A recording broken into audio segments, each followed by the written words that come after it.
Hello there, wonderful viewers. Thanks for choosing this video from Fixit. Join Fixit on a journey of knowledge and creativity. Today, I will show you how to change email on Instagram account in 2024. Remember to subscribe and click the bell icon so you don't miss any Fixit magic. Let's get started. First of all, open Instagram app on your device. Once you're here, tap on bottom right side corner on your profile icon. You will see this kind of interface on the top right side corner. You will see the three lines. Just click over there and then click on Setting and Privacy.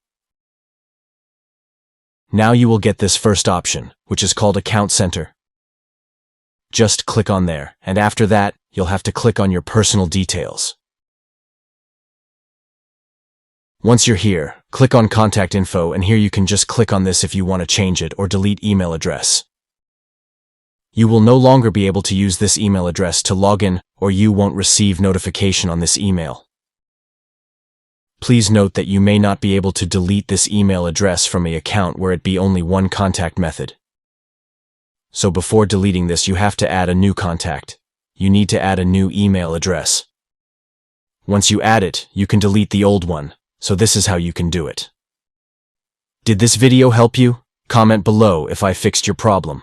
Hit the subscribe button for more tutorials. Your input fuels us. Comment something below you would like to see fixed.